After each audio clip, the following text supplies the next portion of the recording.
গাইবান্ধায় একটা মহল বিশালাকার রাম মূর্তি নির্মাণের চেষ্টা করছে। এ নিয়ে পক্ষে বিপক্ষে বিতর্ক সমালোচনা হচ্ছে। আপনি বিষয়টাকে কিভাবে দেখছেন?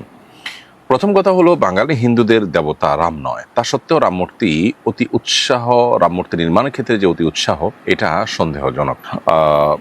রাম মূর্তি সাধারণত ভারতের আহ, গুজরাট এবং উত্তরপ্রদেশের এলিট শ্রেণীর মানুষের দেবতা। অতএব সেটা এখানে নির্মাণের হেতু এই অঞ্চলের মানুষ, বাঙালি হিন্দু যারা, তাদের দেবতা মূর্তি না করে দেশের এলিট শ্রেণী হিন্দুদের দেবতা এখানে নির্মাণ করার বা দেবতার মূর্তি নির্মাণ করার কারণ কি? আমাকে প্রতিষ্ঠিত করার চেষ্টা ভারতে উগ্র হিন্দুত্ববাদী বিজেপির মধ্যে আমরা দেখেছি যে জয় শ্রীরাম ইত্যাদি বলতে মুসলিমদের বাধ্য করা হচ্ছে, এবং সেটি বলতে কেউ আপনার না চাইলে তাকে পিটিয়ে মেরে ফেলা পর্যন্ত হচ্ছে।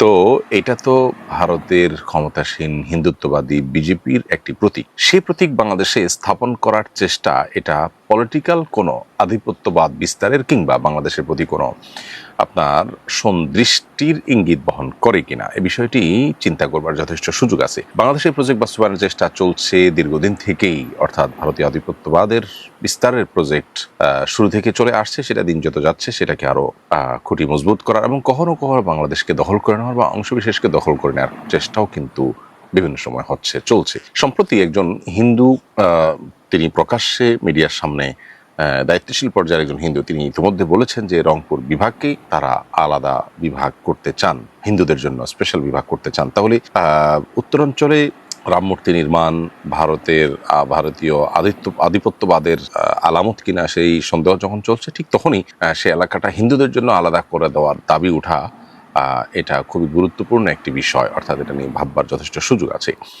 এছাড়া এর আগে ভারতের ন্যাশনাল সিকিউরিটি অ্যাডভাইজারি বোর্ডের সদস্য ভরত কর্নাড তার একটা আর্টিকেলে তিনি লিখেছেন, আর্টিকেলে শিরোনাম করেছেন, শিলিগুড়ির করিডোরকে প্রশস্ত করে রংপুর বিভাগকে গ্রাস করো।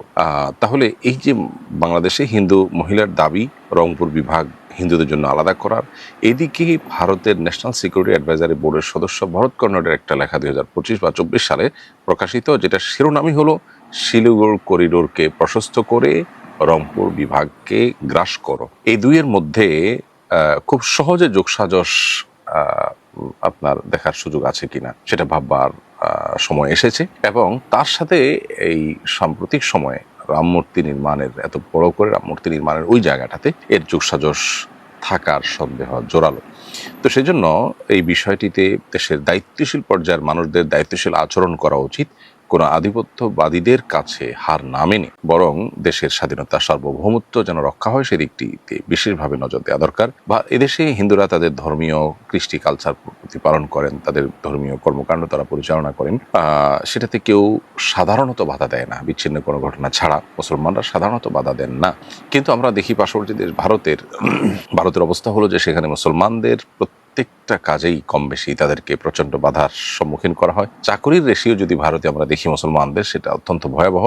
অথচ এদেশে হিন্দুরা কিন্তু সেই তুলনায় আপনি দেখতে পাবেন প্রত্যেকটা সেক্টরে তারা তার চাইতে বহুগুণ ভালো আছে। তারা ভালো থাকুক, আমরা সেটা চাই। কিন্তু এর মানে এই নয় যে তারা তাদের এই আপনার তথাকথিত সংখ্যালঘু ট্রাম্প কার্ড খেলে তারা ভারতীয় আধিপত্যবাদকে দেশে আমদানি করবে না, সেটাকে বাংলাদেশের মানুষ সহ্য করবে, এটি মনে করবার কোনো কারণে আমার মনে হয় এখানে সর্বোচ্চ দায়িত্বশীলতার আচরণ করা দরকার।